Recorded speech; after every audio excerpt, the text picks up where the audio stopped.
कलकत्ता में क्या चीज की छुट्टी है? कलकत्ता वाले कोई जुड़े हैं क्या?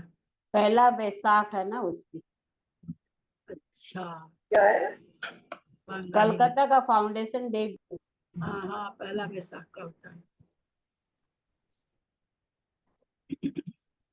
आज तो उसमें दिखा रहे थे वो माता जी का हार दिखा रहे थे चौरंगी में।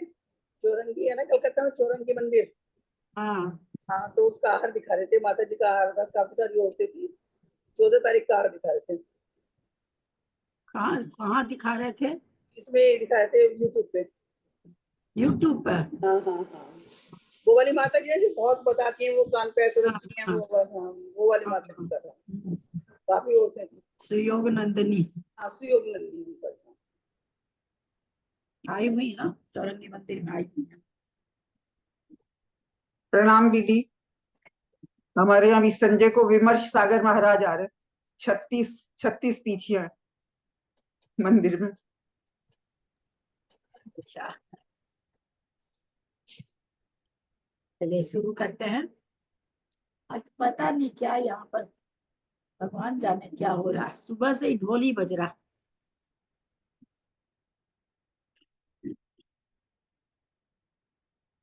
अभी समरी कहते हैं ना, 106 लिखा हुआ था उन्होंने कि आज पेपर लेंगे और वो समरी करेंगे। राजेंद्र भाई साहब ने लिखा हुआ है आज। क्या बोल रहे हैं? राजेंद्र भाई साहब ने लिखा हुआ है ना कि आज वो 106 का करेंगे, पेपर भी लेंगे और ये समरी करेंगे। हाँ हाँ, आज हाँ, करेंगे, हाँ, आज करेंगे। प्रणाम आंटी, सभी बड़ों को सादर जय जिनेन्द्र। करती हूँ शुरू। तो आवाज दीदी, ललिता दीदी को प्रणाम, सभी बड़ों को प्रणाम। बड़ों को प्रणाम, सभी को जय जिनेन्द्र। परम बिंदु संयुक्तम नित्यम ध्यायन्ति योगिना कांतम मोक्षदम जयवाकाराय नमो नमः। अविरल प्रचारि सकल भूतल कलंका विरूपासी तीर्था सरस्वती हरतमूरितम अज्ञानतिमिरादानां ज्ञानांजन शलाकया चक्षुरुन्मिलितं येन तस्मै श्री गुरुवे नमः। श्री परम गुरुवे नमः। परम्पराचार्यो नमः। सकल कलुषित सकल क्लेशां परिवर्तकम् धर्म संबंधकम भविजीवना प्रतिबोधकारकम पुण्य प्रकाशम पापणासमिदं शास्त्रम श्री पद्म पुराण ग्रंथराज नामधेयम् अस्य मूलग्रंथकर्तार सिद्ध सर्वज्ञ देवास्त्र ग्रंथकर्तार श्री गंधर देवा प्रतिगंधर देवा तेषां वचनं सार्थमासाद्य श्रीमत् रवि सेनाचार्य न विरचितम् इदं शास्त्रम् श्रोतारः सावधानतया शृण्वन्तु। मंगलम भगवान वीरो मंगलम गौतमो गनि मंगलम कुंद कुंदादियो जयंतन पुस्तु मंगलम सर्व मंगल मांगल्यम सर्व कल्याण कारकम प्रधानम सर्वधर्मानां जैनम जय दुशासनम जैनम जय दुशासनम जैनम जय दुशासनम सरस्वती नमस्तुभ्यं वरदे कामरूपिणी विद्यारंभं करिष्यामि सिद्धिर्भवतु सदा। संजीवनी माता की जय। परम मांगलिक ग्रंथ पद्म पुराण ग्रंथ राज की जय। रवि सेन आचार्य की जय। पन्नालाल जी साहित्यकार की जय। अढ़ाई दीप में विराजमान सभी आचार्य उपाध्याय सर्व साधु के चरणों में नमोस्तु नमोस्तु। सभी आरिका माता जी के चरणों में बंदामी बंदामी बंदामी। सभी छुल्लक छुल्लिका हेलक के चरणों में इच्छामी इच्छामी इच्छामी। सभी प्रतिभाधारी के चरणों में विराजमान प्रतिभाधारी के चरणों में वंदना वंदना वंदना। रूप पे विराजमान जन्म का सादर चरण स्पर्श। सभी से सादर जय जिनेन्द्र। सिद्धम संपूर्ण भव्यार्थम सिद्धे कारणम तम प्रशस्त दर्शन ज्ञान चारित्र प्रतिपादन सुरेंद्र मुक्ताश्लिष्ट पद पद्मांशु केशर प्रणमामि महावीरम लोक तृतीय मंगलम प्रणमामि महावीरम लोक तृतीय मंगलम प्रणमामि महावीरम लोक तृतीय मंगलम। महावीर भगवान की जय। अभी भाई साहब तो भी नहीं आए हैं, शुरू करें, आगे बढ़ाएं स्वाध्याय को। निशा जी संस्कृत पढ़ेंगे। हाँ, 107 तो पूरा हो गया था ना कल। 108 पढ़नी है ना शुरू नहीं से। नहीं, आप 109 से पढ़ेंगे ना, 50 पढ़ेंगे, 109 50 से 109 का 51वां पढ़ेंगे। हाँ 51वां पढ़ेंगे, 109 का पढ़ना। 51वां। ठीक है। ये 331 है। हाँ हाँ मिल गया। प्रणाम दीदी।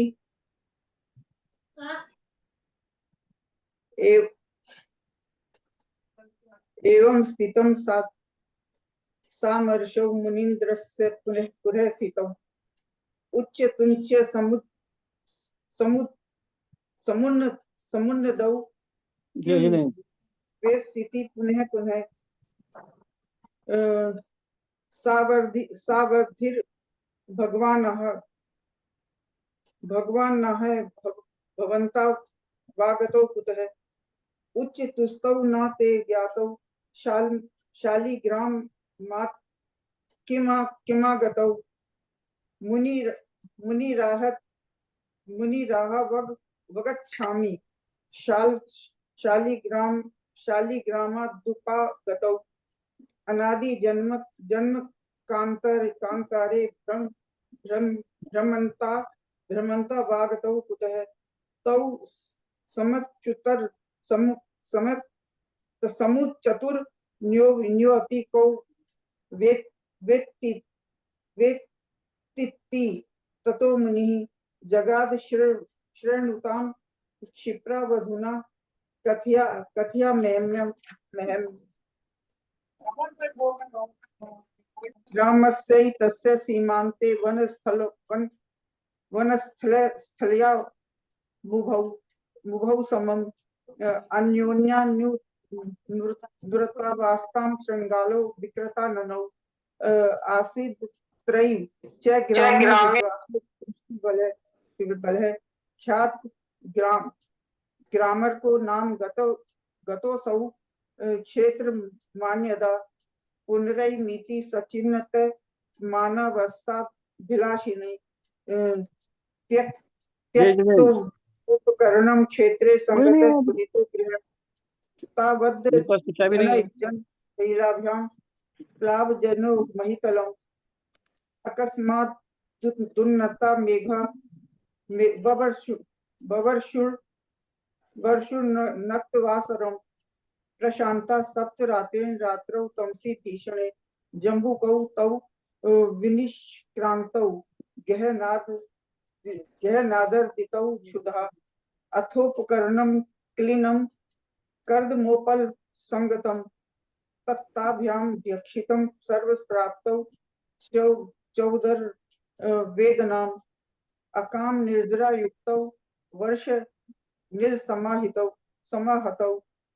ततः कालं गतौ जातौ सोम देवस्य नंदनौ स च प्रामरकः प्राप्तोन्वेद अन्वेषको पश्यदेतकौ निर्जीवौ जम्बुकौ तेन गृहीता जनितौ द्रति अचिरेण नृतश्चासौ सुतस्यैवा भवत्सुतः जाति स्मरण मासाद्य मूकी भूय व्यवस्थितः पुत्रं पितुरिति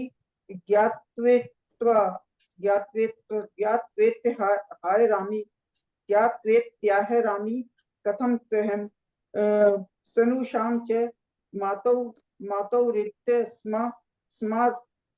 समाध्येतो मुन पाश्रितः यदि नो प्रत्यय सम्यक् ततिष्ठित्य साव्यं मध्ये स्वजन वर्गस्य बीजो मां द्रष्टुमागतः आहूयः गुरुणां चोक्तः स त्वं प्रामरकस्तथा आसीस्त्वमधुना जातस्तो कस्यैव शरीरजः संसारस्य स्वभावोऽयं रङ्गमध्ये यथा नचः राजा भूत्वा भवेद् भृत्यः प्रश्यश्च प्रभुतां व्रजेत् एवं पितापि तोक्यमेति तो कश्चित् तात ताम माता पत्नी त्वय याति पत्नी चायति मातृताम।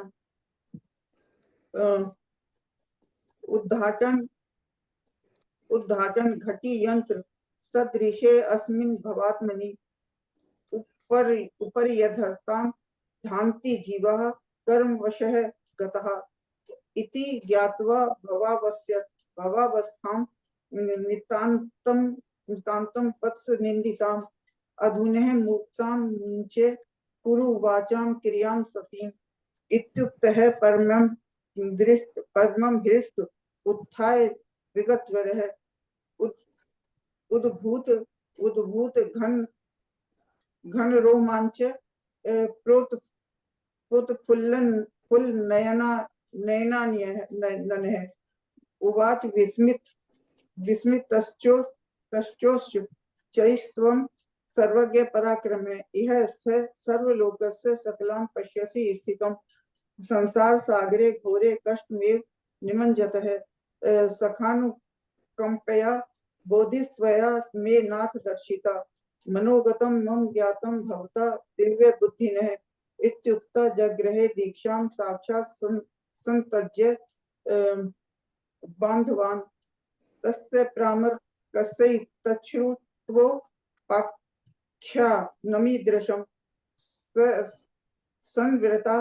संवृत्ता बहवो लोके श्रमणः श्रावकस्तथा गत्वा च ते कृति दृष्टे सर्वलोकेन तद्गृहे ततः कलो जाते विस्मयश्च समन्ततः अथोपहसितौ राजस्तौ जनेन द्विजातिकौ हमौ तौ पशु मांसादि जम्बुकौ हि द्विजतां गतिः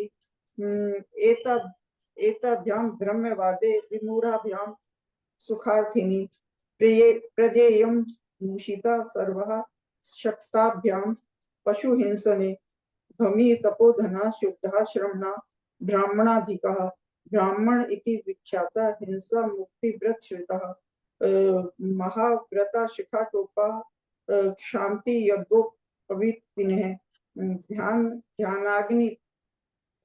ध्यानाग्निहोत्रिणः शांता मुक्ति साधन तत्पर है सर्वारंभ प्रवर्ता ये नित्य ब्रह्मचारिण है द्विजस्मे इति भाषन्ते क्रिया न पुनर्द्विजा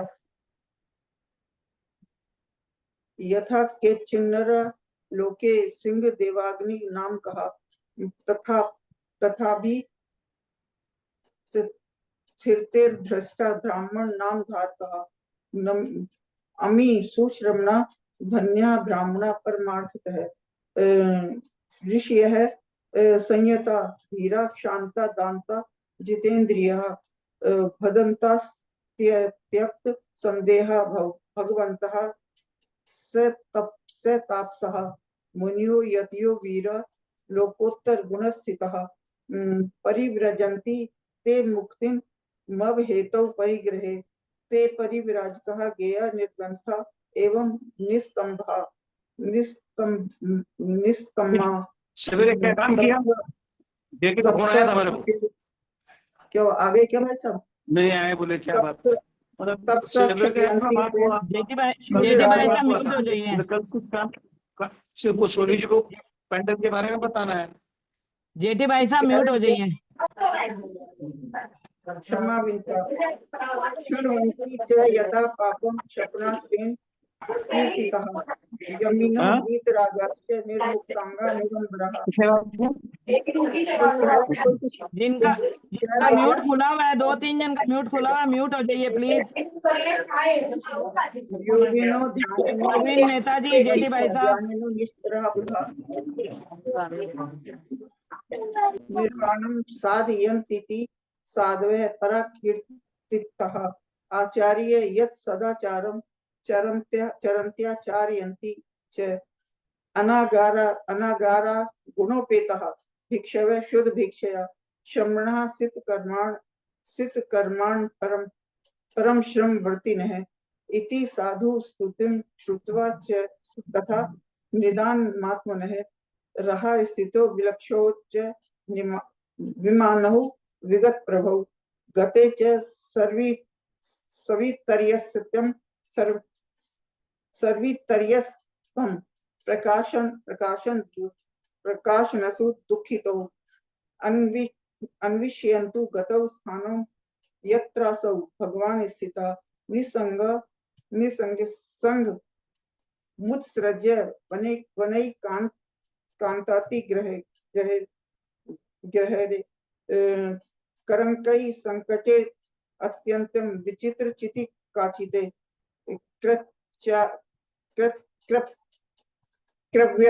क्रव्याच्छ्वा पदना दाढ़े पिशाच भुजगाकुले सूची भेद कमश्चने महाविभत्स दर्शने एवं विधौ शमशान असौ निर्जंतुनि शिलातले पापाभ्याम मीक्षितस्ताभ्याम प्रतिमा स्थान मास्थित आकृष्ट खंग हस्तौ च क्रुधौ जगद्दतु समम जीवं रक्षतु ते लोका त्वे यासि श्रमण धुना पृथिव्यां ब्राह्मणा श्रेष्ठा वयं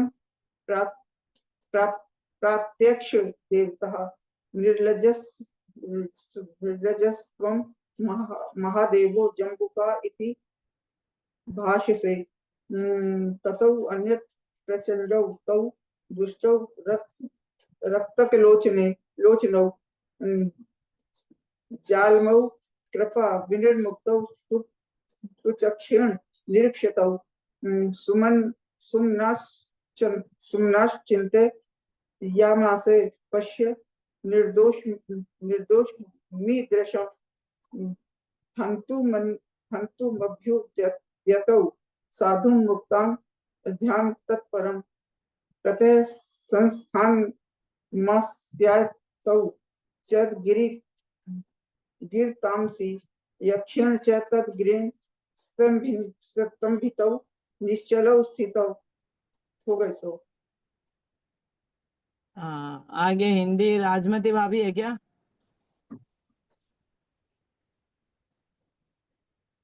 शायद है राजमती भाभी। मेरे को पढ़ना है क्या? हाँ हिंदी आपको पढ़ना। अच्छा मेरे को वो ना बता देना, मैं इतने दिन थी नहीं ना यहाँ, कल तो बैठी तो थी मैं। 335 पेज से 101 पढ़ना है। हाँ एक मिनट।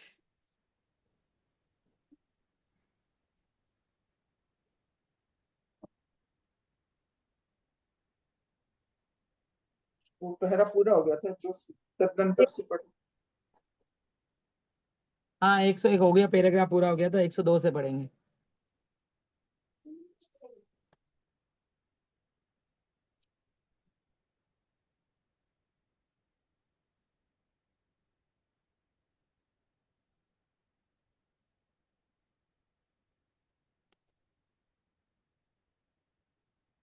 तीन सौ एक से कितना? 335 पेज पे 102 से। अच्छा तदनंतर निर्मल प्रातः काल से। हाँ हाँ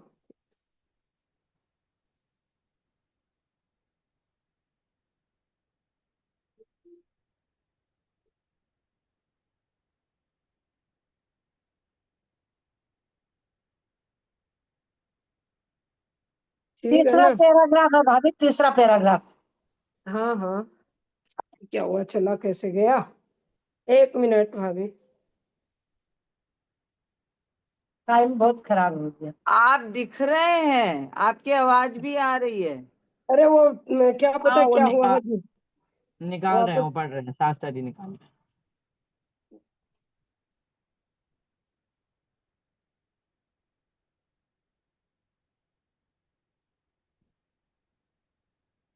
सभी को प्रणाम, जय जिनेन्द्र।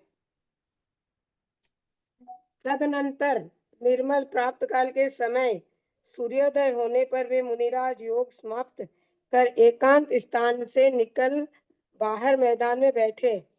आ रही है ना आवाज? हाँ आ रही है, पढ़िए। आ हाँ, रही है। उसी समय चतुर्विद संघ तथा शाली ग्रामवासी लोग उन योगी राज के पास आए। सो यह दृश्य देख आश्चर्यचकित हो बोले कि अरे ये कौन पापी है, हाय हाय कष्ट पहुंचाने के लिए उद्धत इन पापियों को धिक्कार है। अरे ये उपद्रव करने वाले तो वे ही ये कौन अरे ये उपद्रव करने वाले तो वे ही ताई अग्निभूति और वायुभूति है। अग्निभूति और वायुभूति भी विचार करने लगी कि हो महामुनि का यह कैसा उत्कृष्ट प्रभाव है कि उन्होंने बल का दर्प रखने वाले हम लोगों को कील कर स्थावर बना दिया। इस अवस्था से छुटकारा होने पर यदि हम जीवित रहेंगे तो इन उत्तम मुनिराज के दर्शन अवश्य करेंगे। इसी बीच में घबराया हुआ सोमदेव अपनी अग्निला स्त्री के साथ वहां आ पहुंचा और उन मुनिराज को प्रसन्न करने लगा। पैर दबाने में तत्पर हो दोनों ही स्त्री पुरुष बार बार प्रणाम करके तथा अनेक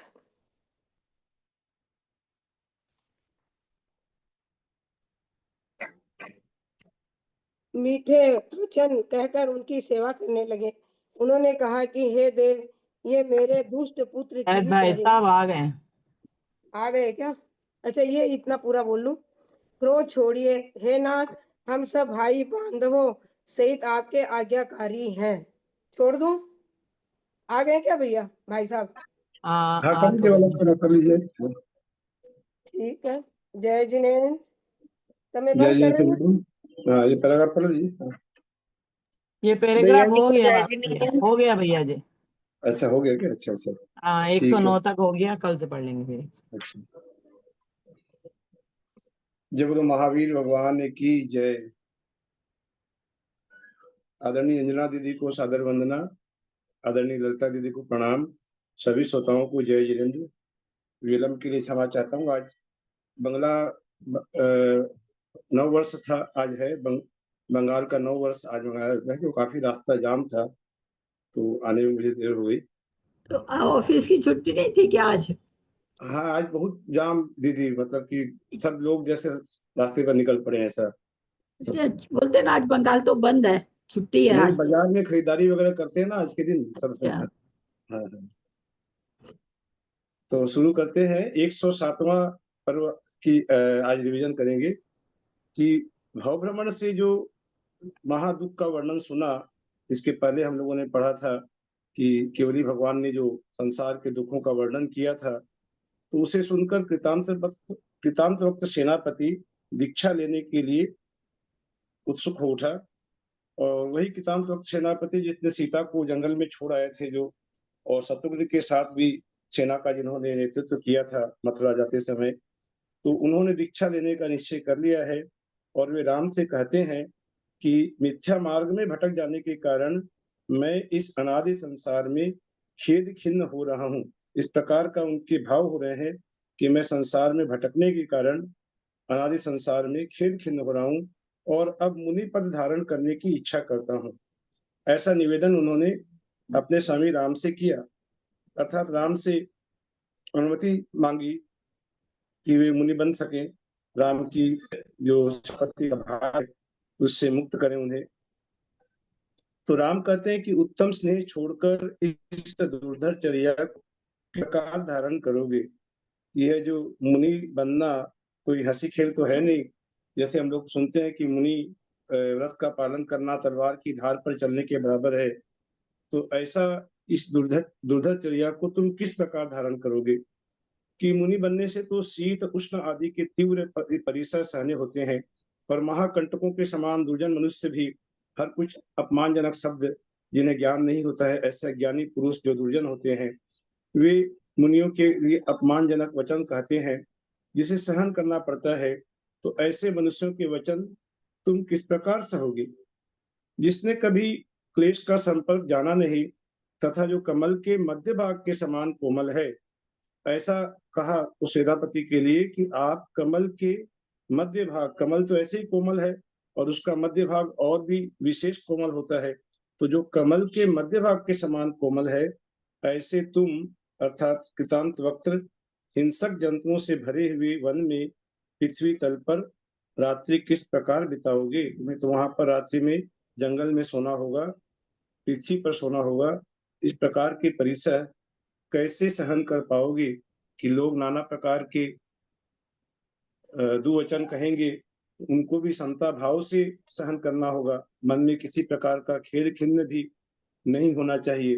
जैसे हम लोग पढ़ते हैं 10 लक्षण की पूजा में कि पीड़े दुष्ट अनेक, बांध मार बहुविधि करे, धरिये क्षमा विवेक, कोप न कीजिए पीतमा। कि चाहे कोई मार ले या बांध ले, कुछ भी करे, मुनिराज तो क्षमा भाव ही धारण करते हैं और वे प्रत्युत्तर में क्रोध नहीं करते। तो ऐसी स्थिति को तुम किस प्रकार सहन कर पाओगे कि जिसकी हड्डियों तथा नसों का जाल स्पष्ट दिख रहा है तथा जिसने एक पक्ष एक मास आदि का उपवास किया है, ऐसे तुम परगृह में हस्तरूपी पात्र में भिक्षा भोजन कैसे ग्रहण करोगे? जिसकी हड्डियों तथा नसों का जाल स्पष्ट दिख रहा है कि मुनिराज एक एक महीने का भी उपवास करते हैं, 15-15 दिन का भी उपवास करते हैं और पारना जब लेते हैं तब किसी दूसरे गृह में जाकर हाथ में भिक्षा धारण करते हैं और उनकी हड्डियों और नसों का जाल स्पष्ट दिखाई पड़ता है। इस प्रकार के परिसर को तुम कैसे सहोगे? इसने हाथियों के समूह से व्याप्त शत्रुओं की सेना कभी सहन नहीं की है कि हाथियों के समूह से व्याप्त शत्रुओं की सेना है, उसको भी तुमने अपनी वीरता के द्वारा उसका प्रतिकार किया है। ऐसे तुम्हारा जैसा व्यक्ति नीच जनों से प्राप्त पराभव जब नीच जन करेंगे तो उसे तुम किस प्रकार सहन करोगे? राम ने कृतांत वक्त को स्नेह के वशीभूत होकर रोकना चाहा, लेकिन कृतांत वक्त अपने निश्चय पर दृढ़ अडिग था।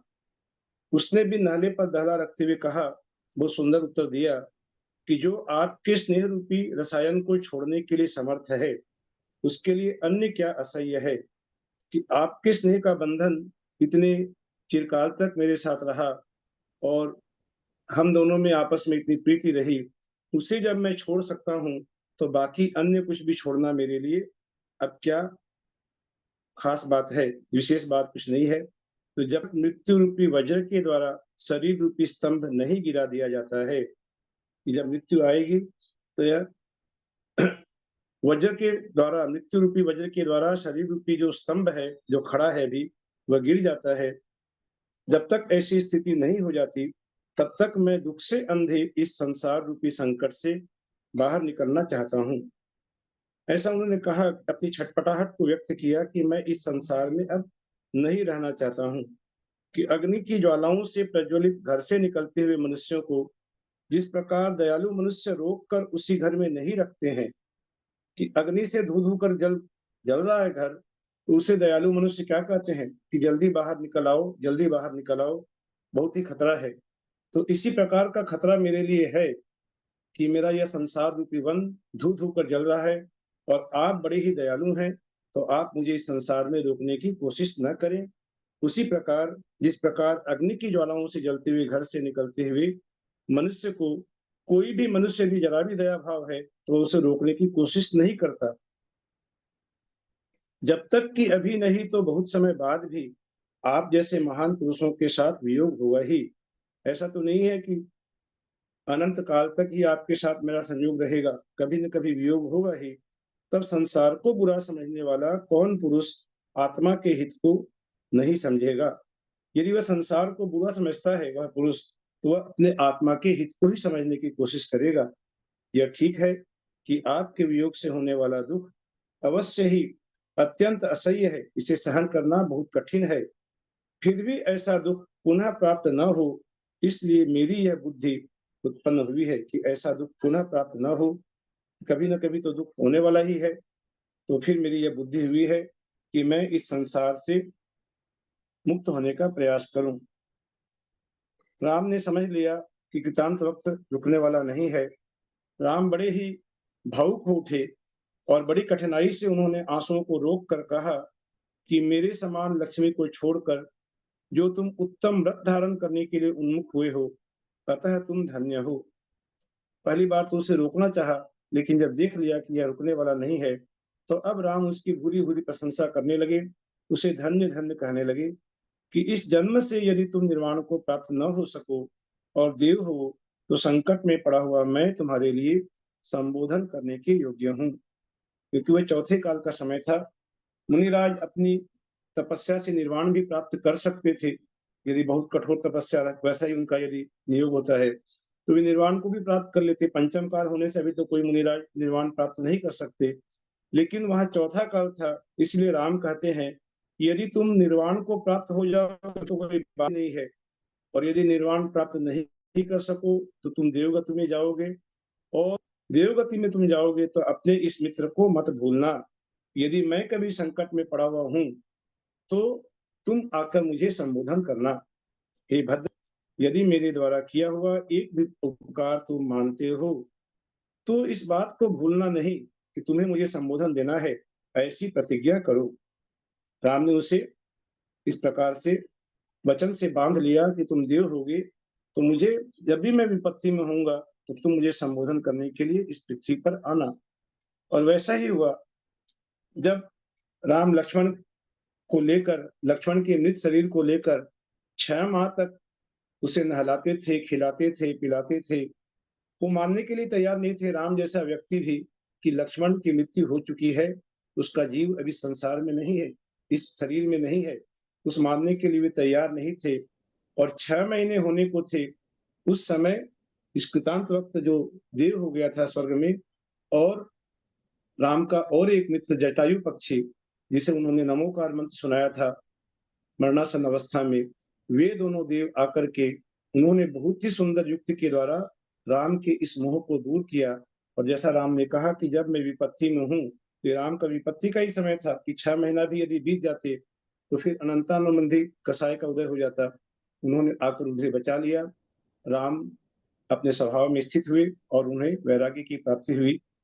ऐसा वर्णन हम लोग आगे पढ़ने वाले हैं।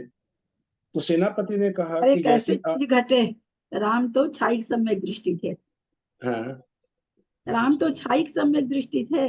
हाँ दीदी, हाँ क्षयिक समय दृष्टि थे, फिर भी मोह के भय तो इसलिए मोह से चौथे गुण स्थान वे में, उसी चौथे गुण स्थान में प्रत्याख्यानावरण का उदय है, उस हाँ वैसा उनको मोह रहा होगा।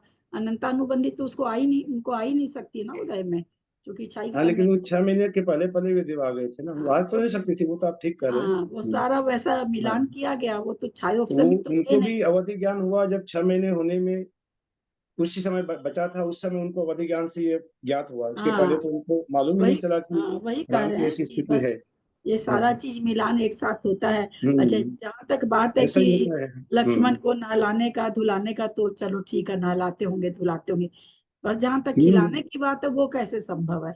नहीं नहीं, पिलाने में वो बोलते थे कि इसके लिए शरबत लेके आओ, पेयजल लेके आओ आदि, सब अपने सेवकों को आदेश देते थे, उसे पिलाने की भी कोशिश करते थे। वे तो कहते वो खाते पे नहलाने को तो नहला हाँ, देते होंगे। वो मुंह मुंह में पड़ा हुआ व्यक्ति है, तो उसको लग रहा है कि पी रहा है, उसके ऊपर मुंह पर डाल रहे हैं, लग रहा है कि हाँ पी रहा है, वो तो बाहर ही बाहर निकल जाएगा, अंदर तो जाएगा नहीं कुछ। उनके मुंह की ऐसी अवस्था थी, वे उस समय सब कुछ भूल गए थे वे। तो ये सब चीजें छाई सम्यक दृष्टि होने के पहले हुई होगी, या तो नहीं नहीं, शारीरिक समय दृष्टि तो पहले से थे दीदी। पहले से ही थे क्या? हाँ, अच्छा। पहले से थे, लेकिन ऐसा ही होनहार था कि इस प्रकार की स्थिति उनके सामने में आई। यहाँ पर मेरे को किसी ने कहा था कि ऐसा ही नियोग होता है बलदेव के। हाँ, नियोग ऐसा ही होता है। हाँ, हाँ, ये सभी माने जितने भी है बोले सभी ऐसे ही गए हैं, 6 महीने तक रखते हैं। खाली एक स्वर्ग गए हैं, बाकी सब मोक्ष गए हैं बोले। स्वर्ग कौन गए एक से? बलभद्र की नहीं कह रहे बलदेव हैं स्वर्ग गए क्या? हाँ, भैया जी, बलदेव अच्छा, स्वर्ग हाँ, गए हैं। ये 9वें बलभद्र जो है वे स्वर्ग गए ना, हाँ, बलराम। बाकी सब मोक्ष गए। बाकी सब मोक्ष गए हैं। तो सेनापति ने इस बात को स्वीकार किया और कहा जैसी आप आज्ञा कर रहे हैं वैसा ही करूंगा, वैसा ही होगा। और वह विधि पूर्वक प्रणाम कर उत्कट वैराग्य से भरा सेनापति सर्वभूषण भगवान के पास गया और प्रणाम करके उसने सारे परिग्रह को छोड़कर आत्महित में वह तत्पर हो गया। इस प्रकार परम वैराग्य को प्राप्त एवं महासंवेग से संपन्न कितने ही महाराजाओं ने, मात्र कृतांत वक्त ही नहीं बल्कि कितने ही राजा महाराजाओं ने निर्ग्रंथ व्रत को धारण किया, जिन दीक्षा ली, और कितने ही लोग जिनकी सामर्थ्य नहीं थी मुनि बनने की तो वे शावक हुए, और कितने ही लोग जो शावक बनने की भी जिनमें सामर्थ्य नहीं थी, अर्थात शावक के व्रतों को पालन करने की क्षमता नहीं थी, तो वे सम्यक दर्शन को प्राप्त हुए। इस प्रकार हर्षित होकर रत्नत्रय रूपी आभूषणों से विभूषित वह सभा अत्यंत शोभा को प्राप्त हो रही थी। कि उस धर्म सभा की शोभा क्या है कि जितने रत्नत्रय से आभूषण लोग हैं वही उसकी शोभा है, तो ऐसी शोभा को वह प्राप्त हो रही थी। सकल भूषण भगवान उस पर्वत से उपदेश आदि देकर विहार कर गए, और तब भक्ति पूर्वक प्रणाम कर सुर और असुर भी अपने अपने स्थान पर चले गए। राम सकल भूषण केवली तथा मुक्ति के सिद्ध करने में तत्पर साधुओं को यथाक्रम से प्रणाम कर अत्यंत भाई साहब, हाँ पहले में आया सर्वभूषण और अभी दूसरे में आया सकल भूषण। हाँ, वो एक ही नाम मानिए कि एक ही हाँ, एक ही एक ही मुनिराज है हैं, ना। उनके दो नाम हैं, उनके ही दो नाम हाँ, हैं। दोनों में से कोई भी नाम करेंगे सही है। एक ही बात है। हाँ हाँ। तो जब सकल भूषण केवली का विहार हो गया, तब राम विनीत भाव से सीता के पास गए, जो उनकी गृहस्थ अवस्था की पत्नी थी सीता, जो भी आरिका पद को प्राप्त थी, उसके पास गए, जो कि निर्मल तेज को धारण कर रही थी तथा घी की आहुति से उत्पन्न अग्नि की शिखा के समान देदीप्यमान थी। वह सीता शांति पूर्वक आरिकाओं के समूह के मध्य में स्थित थी, अर्थात चारों ओर आरिकाएं घेर कर उनके बैठी हुई थी और सीता मध्य में स्थित थी। वह उत्तम शांत भावों से युक्त थी, जो सम्यक चारित्र को धारण करने में अत्यंत दृढ़ थी, जिसने माला गंध तथा आभूषण छोड़ दिए थे, फिर भी न माला थी, न गंध थी, न कोई आभूषण था, फिर भी सीता धृति कीर्ति रति श्री और लज्जा रूप परिवार से युक्त थी।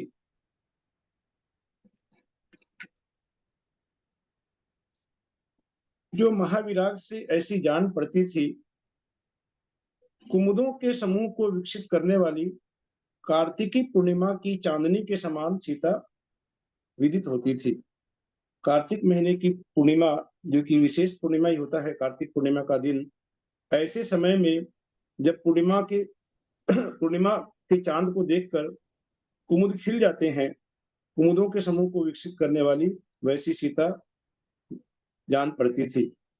जो महाविराग से ऐसी जान पड़ती थी मानो दीक्षा को प्राप्त हुई साक्षात लक्ष्मी ही हो। ऐसी उस सीता को देख संभ्रम से जिनका हृदय टूट गया था, ऐसे राम क्षण भर कल्प वृक्ष के समान निश्चल खड़े रहे। राम की उपमा यहाँ कल्प वृक्ष के साथ दी है। वे बिल्कुल निश्चल होकर खड़े हैं और एकटक सीता की ओर देख रहे हैं, और सीता को देखकर, इस प्रकार की सीता को वेश को देखकर राम का हृदय बिल्कुल टूट गया था। स्वभाव से निश्चल नेत्र और विकटियों की प्राप्ति होने पर इस साध्वी सीता का ध्यान करते हुए राम ऐसे जान पड़ते थे मानो शरद ऋतु की मेघमाला के समीप कोई पर्वत ही खड़ा है।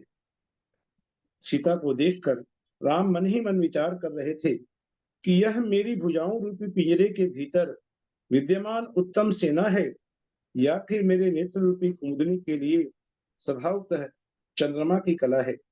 अर्थात राम अपने अतीत में चले गए थे। अतीत में जो सीता के साथ राम का जो प्रीतिपूर्ण संबंध था, वे सब उनके मानस में झूलने लगे कि यह मानो मेरी भुजाओं रूपी पिंजरे के भीतर विद्यमान उत्तम सेना है, या मेरे नेत्र रूपी कुमुदनी के लिए स्वभावतः चंद्रमा की कला है, जो मेरे साथ रहने पर भी मेघ के शब्द से भी भय को प्राप्त हो जाती थी। ऐसी कोमल हृदय की थी सीता कि मेघ भी गरजते थे तो आराम से लिपट जाती थी भय के कारण। ऐसी तपस्विनी भयंकर वन में इस प्रकार भयभीत नहीं होगी। यह इस भयंकर वन में रहेगी तो यह क्या भयभीत नहीं होगी? विलंब की गुरुता के कारण जो सुंदर एवं बलशाली हुई चाल थी, वह कोमल सीता निश्चित ही नाश को प्राप्त होगी। चल रही थी, की कोमलता को ही ध्यान कर रहे थे कि ऐसी कोमलांगी इस कठिन व्रत को इस प्रकार धारण कर पाएगी कि कहाँ यह शरीर और कहाँ इंद्र का कठोर तप जो हिम वृक्ष को जला देता है, उसे कमल के जलाने में क्या परिश्रम है। कि ऐसा कठोर तप जो कि हिम वृक्ष को, अर्थात बर्फ के वृक्ष भी हों तो बर्फ के वृक्ष तो जल नहीं सकते, लेकिन यह कठोर तप ऐसा है कि बर्फ के वृक्ष को भी जला डालता है। तो ऐसे इस तप के द्वारा क्या इस कमलिनी को, सीता रूपी कमलिनी को क्या यह जला नहीं सकता। जिसने पहले इच्छा अनुसार परम मनोहर अन्न खाया है, जो इसकी इच्छा हुई वही इसे प्राप्त हुआ, और अब वह किस तरह प्राप्त हुई भिक्षा के को कैसे ग्रहण करेगा। कि जो भिक्षा में मिल जाएगा वही इसे ग्रहण करना पड़ेगा, तो किस प्रकार रह पाएगी। वीणा, बांसुरी तथा मृदंग के मांगल्य के सतम भाव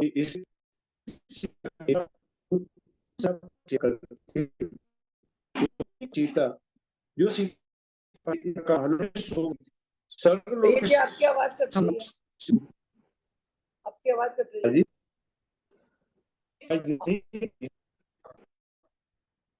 सर और किसी को सही आ रही है? आपकी आवाज क्लियर नहीं आ रही है भैया। आप वीडियो ऑफ कर लीजिए तब क्लियर आ जाएगा शायद। अच्छा मैं कर लेता हूँ, ठीक, एक मिनट। मैं देख मेरा वाईफाई चला हुआ है कि चालू है। वाईफाई चालू है मेरा,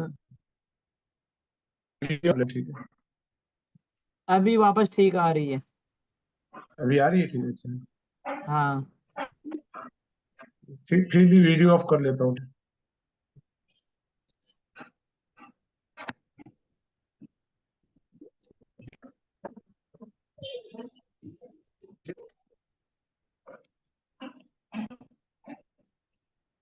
फोन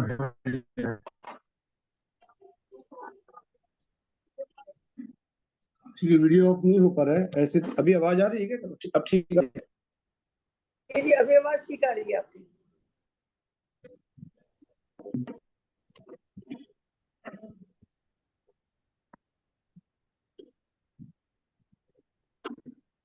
वीडियो हो गया है, ठीक नहीं।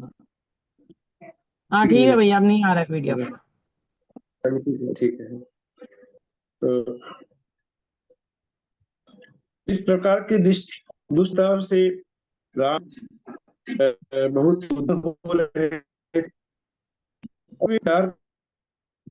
थे कि देखो चित्त मोह युक्त है, ऐसे मैंने किया। वे स्वयं को बहुत ही अपनी मान रहे थे कि मैंने यह किस प्रकार का कार्य किया कि न कुछ साधारण मनुष्यों की निंदा से प्रेरित हो प्राण वल्लभा छोड़ दी। मनुष्य निंदा कर रहे, वे अत्यंत साधारण प्रकृति के थे। उन मनुष्यों का कहीं कोई हमारा जन आसमान के बर भी नहीं होगी, इतने वे साधारण मनुष्य थे। उन मनुष्यों की निंदा से प्रेरित होकर के राम ने ऐसी सती प्रिय है, प्रतिव्रता है, सर्व संसार की अद्वितीय सुंदरी है, प्रिय वचन बोलने वाली है और सुख की भूमि है, ऐसी दूसरी स्त्री कहाँ है। अर्थात 8000 स्त्रियों का वार था उनका, लेकिन फिर भी वे सोच रहे हैं कि इन 8000 स्त्रियों में सीता के समान दूसरी स्त्री कहाँ है।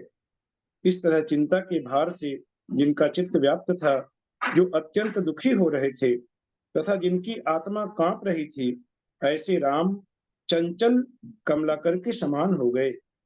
चंचल कमलाकर अर्थात जलाशय के समान हो गए। जो जलाशय जिसमें काफी चंचलता जो रहती है, जब उसमें उस प्रकार के वे राम हो गए, उनका हृदय चंचल हो उठा। केवली के वचनों को स्मरण कर उन्होंने उमड़ते हुए आंसुओं को किसी प्रकार रोका था कि आंसू बहना यह आर्त ध्यान का रूप होता है, ऐसा उन्होंने उपदेश सुना था। तो किसी प्रकार अपने आंसुओं को रोका था, लेकिन फिर भी बड़ी कठिनाई से वे अपनी उत्सुकता को रोक सके थे। और ऐसे राम बहुत ही प्रयास करने के बाद किसी तरह पीड़ा से रहित हुए थे। स्वाभाविक दृष्टि को धारण करते हुए राम ने संभ्रम के साथ सती सीता के पास जाकर भक्ति और स्नेह के साथ उसे नमस्कार किया। अब उन्होंने अपने पूर्व भाव की, जो कभी उनकी पत्नी थी, बहुत ही प्रिय स्त्री थी, उसे अब वे भक्ति के साथ और स्नेह के साथ उन्होंने नमस्कार किया, क्योंकि अब नमस्कार के सिवाय अन्य कोई संबंध बाकी नहीं रह गया था। अब तो एकमात्र संबंध क्या था? वंदामी माता जी, यही एक संबंध था। बाकी और सारे संबंध पीछे रह गए थे। कि राम के साथ ही सौम्य हृदय लक्ष्मण ने भी हाथ जोड़कर प्रणाम कर सीता माता का अभिनंदन किया और कहा कि हे भगवती, तुम धन्य हो, उत्तम चेष्टा की धारक हो। इस समय पृथ्वी के समान शिव रूपी सुमेरु को तुम धारण कर रही हो, अतः हम सबकी वंदना की योग्य हो।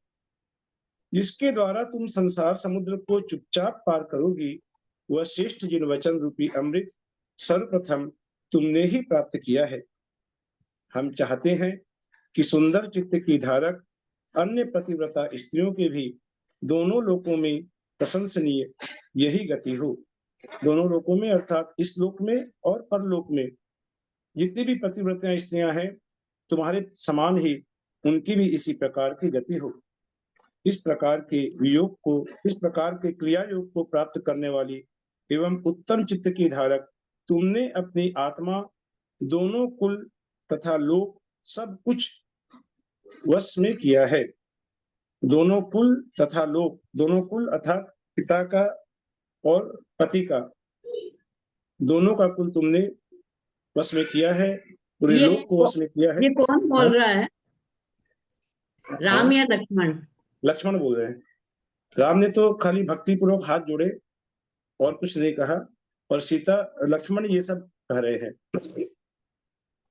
हे सुनये, हमने जो कुछ साधु अथवा असाधु, अच्छा या बुरा कर्म किया है, वह क्षमा करने योग्य है। वे इस प्रकार क्षमा प्रार्थना कर रहे हैं कि आप हमें क्षमा करिए।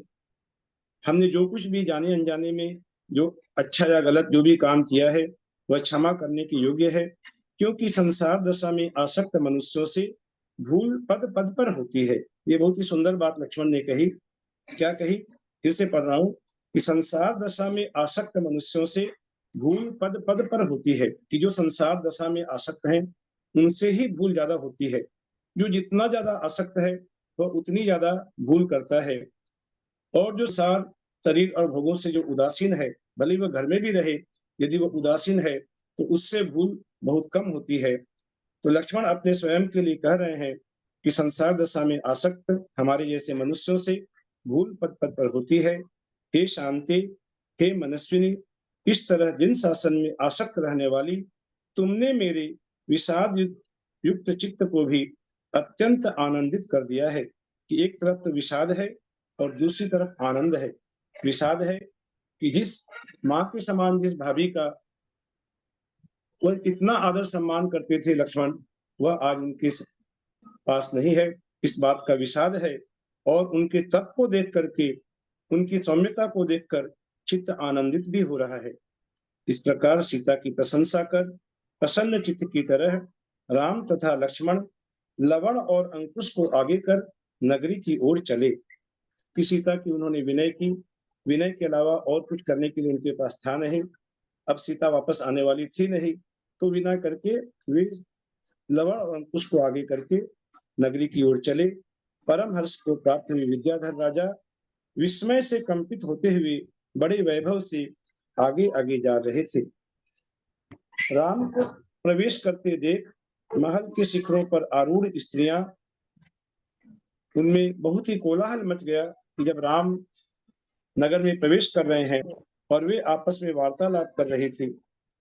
कोई कह रही थी कि ये राम बड़े मानी तथा शुद्धि में तत्पर हैं, जिन्होंने विद्वान होकर भी अपनी अनुकूल प्रिया हरा दी है। कि ये बड़े मानी हैं और शुद्धि में तत्पर हैं, इतने विद्वान होकर भी इन्होंने ऐसी प्रिया को छोड़ दिया है। और कोई कह रही थी कि विशुद्ध कुल में जन्म लेने वाले वीर मनुष्यों की ऐसी ही रीति होती है, इन्होंने जो किया वह ठीक किया है। अर्थात जितने मुख उतनी ही बातें हो रही थी, सब अपने अपने विचार वहां व्यक्त कर रहे थे। इस प्रकार की घटना से निष्कलंक हो दीक्षा धारण करने वाली जानकी किसके मन के लिए सुख उत्पन्न करने वाली नहीं है। कोई कह रही थी कि हे सखी, सीता से रहित इन राम को देखो कि अब ये राम कैसे लगते हैं, क्योंकि इनके पास अब सीता नहीं है बगल में, तो ये कैसे दिखाई पड़ रहे हैं। ये चांदनी से रहित चंद्रमा और दीप्ति से रहित सूर्य के समान जान पड़ते हैं कि चंद्रमा तो है लेकिन चांदनी नहीं है, सूर्य तो है लेकिन सूर्य की कांति नहीं है। और कोई कह रही थी कि बुद्धिमान राम स्वयं अत्यंत सुंदर हैं, दूसरे के अधीन होने वाली कांति इनका क्या करेगी। अर्थात किसी के विचार के अनुसार सीता हो या नहीं हो, इनको कोई फर्क नहीं पड़ने वाला, ये तो वैसे के वैसे कांतिमान है। कोई कह रही थी कि हे सीते, ऐसे पुरुषोत्तम पति को छोड़कर तूने क्या किया। वह सीता को ही उलाहना दे रही थी कि ऐसे पति को तूने छोड़ दिया, अर्थात तूने बहुत भारी भूल की। यथार्थ में तू वज्र के समान कठोर चित्त वाली है। कोई कह रही थी कि सीता परम धन्य, विवेकवती, पतिव्रता और यथार्थ स्त्री है, जो आत्महित में तत्पर होकर घर के अनर्थ से निकल गई, घर के जंजाल से, घर के प्रपंच से वह निकल गई। अर्थात सीता परम धन्य है, वह बहुत विवेकवती है। और कोई कह रही थी कि हे सीते, तेरे द्वारा सुकुमार, मन को आनंद देने वाले तथा अत्यंत भक्त पुत्र कैसे छोड़े गए। अर्थात किसी को तो ऐसा रहा था कि राम जैसे पति को तुमने छोड़कर बहुत भूल कर दिया। तो कोई कह रही थी ऐसे जो पुत्र तुम्हारे हैं, राम को तो कल छोड़ दिया, लेकिन जब पुत्र तुम्हारे ऐसे हैं, अद्वितीय पुत्र हैं, इन पुत्रों को छोड़ने में तुम्हारा मन क्या विचलित नहीं हुआ। कोई कह रही थी कि दोनों कुमार पुण्य से पोषण प्राप्त करने वाले परमोत्तम पुरुष हैं। यहाँ माता क्या करती है, जबकि सब लोग अपने अपने कर्म में निरत हैं, अर्थात कर्म के अनुसार फल प्राप्त करते हैं। यहाँ माता क्या कर सकती है, सबकी अपनी अपनी होनहार है, सब अपने अपने कर्मों के अनुसार फल प्राप्त करते हैं। इस प्रकार वार्तालाप करने वाली तथा पद्म अर्थात राम के देखने में तत्पर स्त्रियां भ्रमरियों के समान तृप्ति को प्राप्त नहीं हुई। जिस प्रकार भ्रमरियों को फूलों के रस को पान कितना भी कर ले तृप्ति प्राप्त नहीं होती, उसी प्रकार राम के मुख सौंदर्य का पान करते करते भी उन स्त्रियों को तृप्ति प्राप्त नहीं हुई। इस प्रकार नगरवासी लोगों के समूह प्रशंसा कर जिन्हें नमस्कार कर रहे थे, ऐसे राम और लक्ष्मण अपने भवन में उस तरह प्रविष्ट हुए जिस तरह की दो इंद्र स्वयं विमान में प्रविष्ट होते हैं। अर्थात विमान रूपी महल में मानवीय इंद्र रूपी राम और लक्ष्मण बहुत ही शोभा के साथ उस महल में प्रविष्ट होते हैं।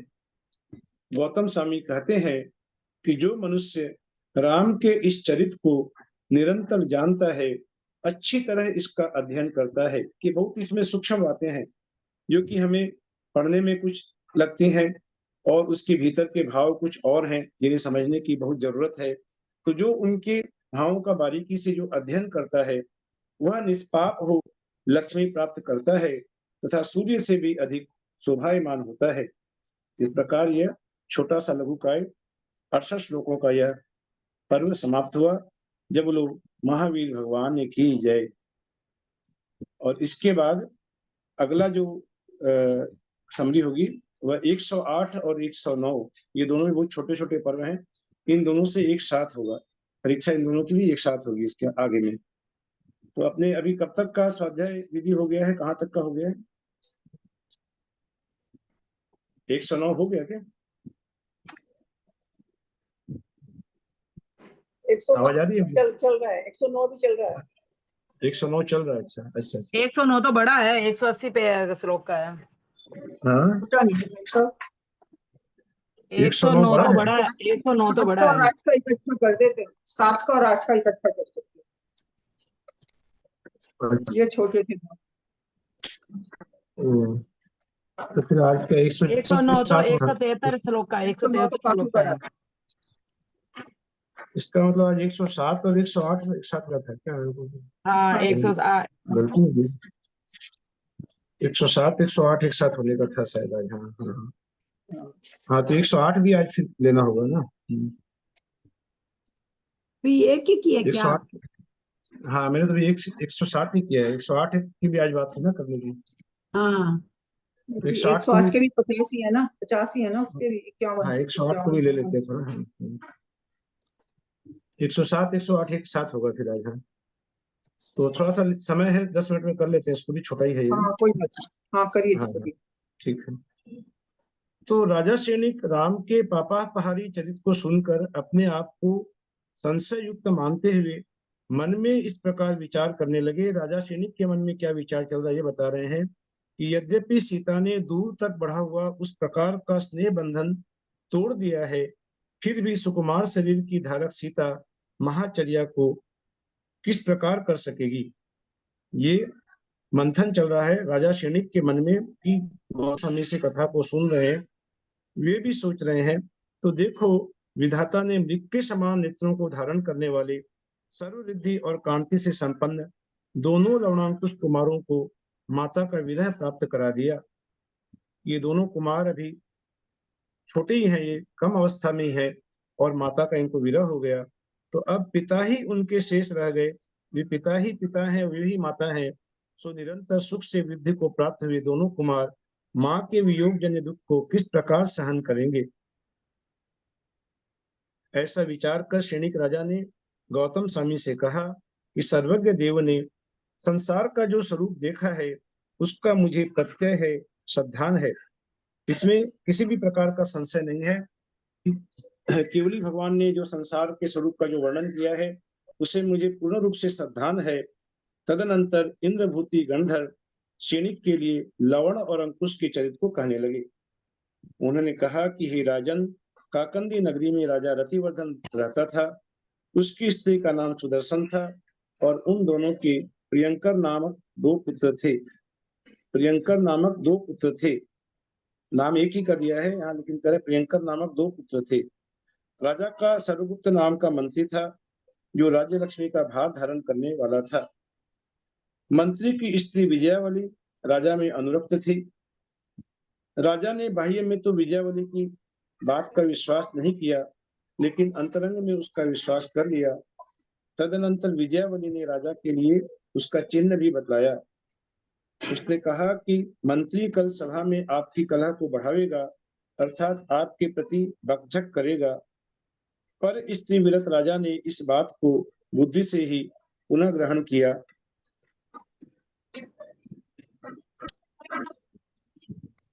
ये मैं पढ़कर एक्चुअली आया नहीं था, तो मुझे राजा ने कहा कि हे विजयावली, वह तो मेरा परम भक्त है, वह ऐसा विरुद्ध भाषण कैसे कर सकता है। दूसरे दिन ऊपर संस्कृत में 7वें श्लोक में दो पुत्र का नाम है ना, 7वें श्लोक में नाम है। नहीं, उन दोनों के प्रियंकर नामक दो पुत्र थे, ऐसा लिखा है। प्रिय और हितंकर, प्रिय और हितंकर, प्रियंकर और हितंकर।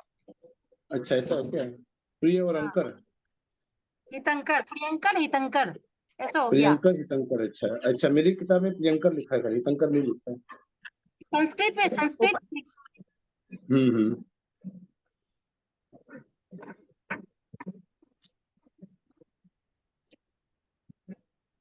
दूसरे दिन राजा ने उक्त चिन्ह जानकर अर्थात कलह का अवसर जान क्षमा रूप शस्त्र के द्वारा उस अनिष्ट को टाल दिया।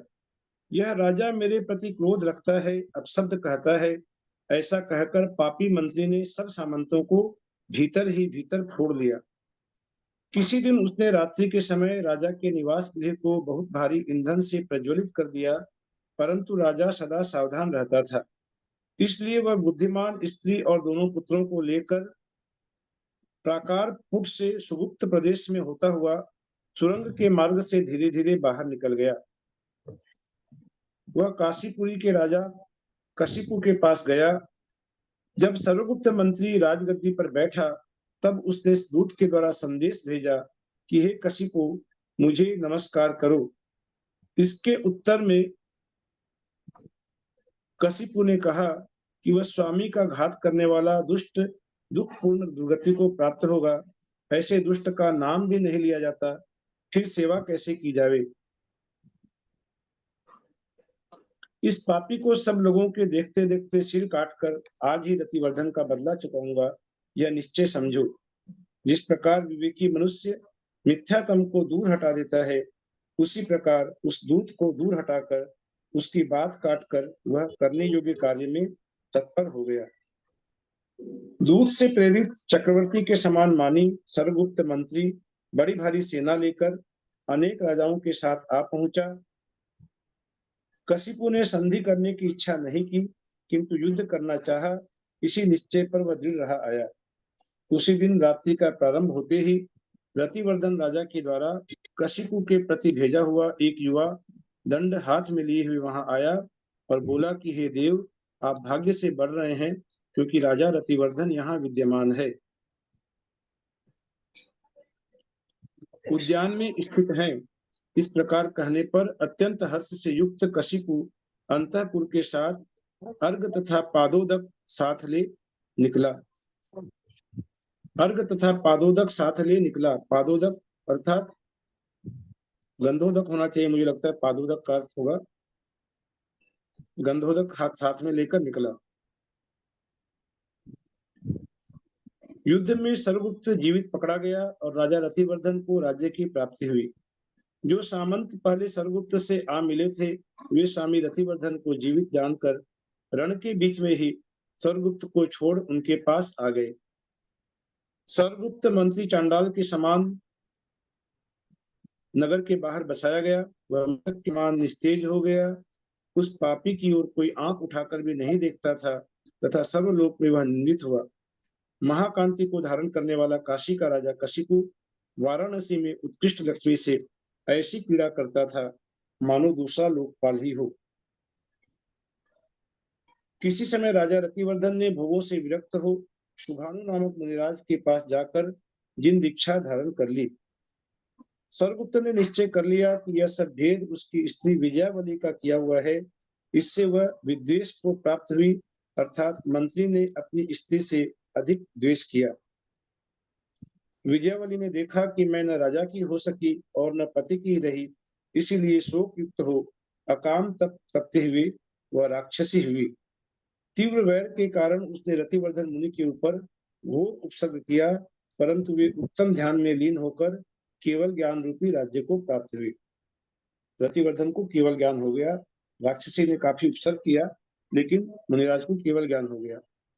राजा रतिवर्धन के पुत्र प्रियंकर और हितंकर, यहाँ दो नाम दिए हैं, प्रियंकर और हितंकर, मुनि पद धारण कर गैवयक में उत्पन्न हुए।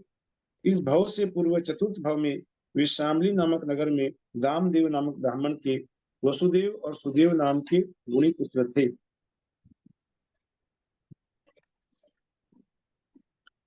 विश्व और प्रियंगु नाम की उनकी स्त्रियां थी, जिनके कारण उनका गृहस्थ पद विद्वज्जनों के द्वारा प्रशंसनीय था।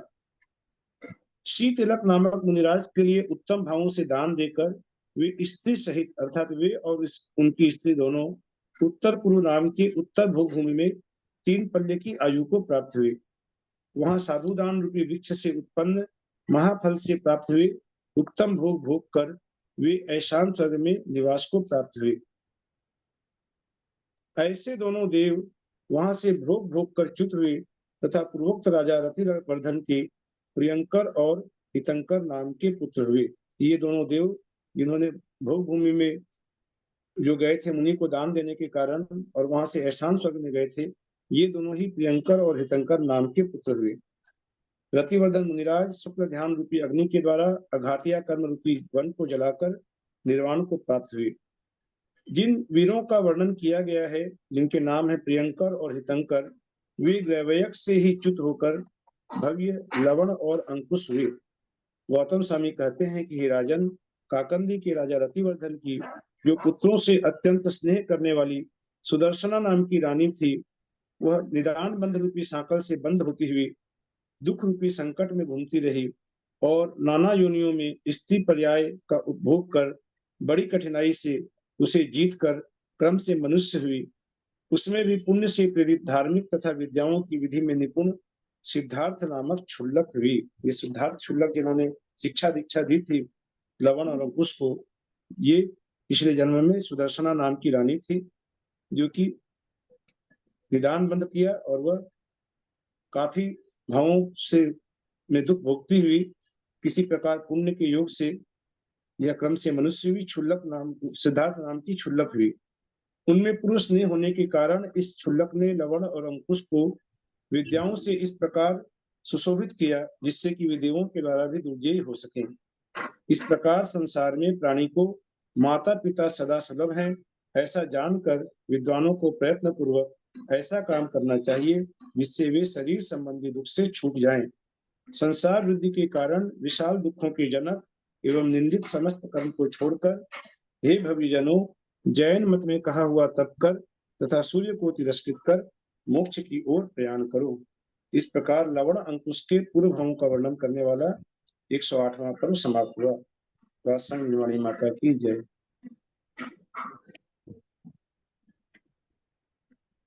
ये पर्व तो मैंने पढ़ा नहीं था 108वां कुछ भी, और भूल गया मैं, ठीक से एक्सप्लेन नहीं हो पाया ये।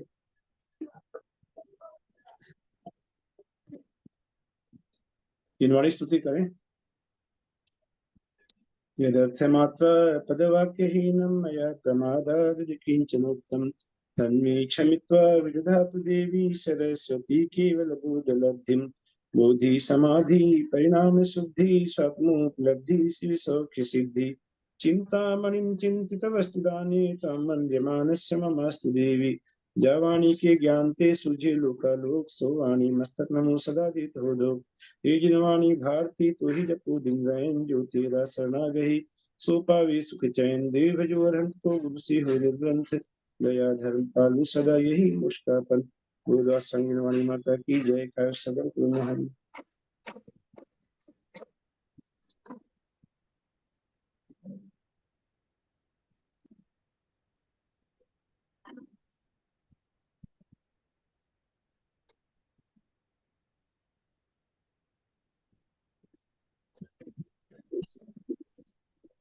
भैया जी को जय जिनेंद्र, दीदी को चरण स्पर्श, बाकी सबको सादर जय जिनेंद्र। वंदना आंटी जी को प्रणाम, सभी बड़ों को सादर जय जिनेंद्र। ललिता जी को सादर चरण स्पर्श, भैया जी को प्रणाम, सभी बड़ों को सादर प्रणाम, सभी को जय जिनेंद्र। अंजना जी को वंदना। ललिता जी को धूप करते हैं, अंजना जी को वंदना, बड़ों को सादर जय जिनेंद्र। अंजना जी को वंदना, सभी को सादर जय जिनेंद्र। दीदी को और सभी को जय प्रणाम। प्रतिमा दाइड को सादर प्रणाम, ललिता जी हम भाई साहब से सादर परीक्षा प्रणाम, के लिए सभी बहुत बड़ों बहुत से शुभकामनाएं। सादर प्रणाम, सभी से जय जिनेंद्र। प्रतिमाधारी को वंदना, बड़ों का सादर चरण स्पर्श, सभी से सादर जय। भैया पेपर, जी जय जिनेंद्र। पेपर दोनों में से आएगा क्या? हाँ हाँ, पेपर दोनों का आएगा। बेस्ट ऑफ ठीक, लक। ठीक है दीदी, ठीक है दीदी, प्रणाम। चलिए एंड कर रहे हैं।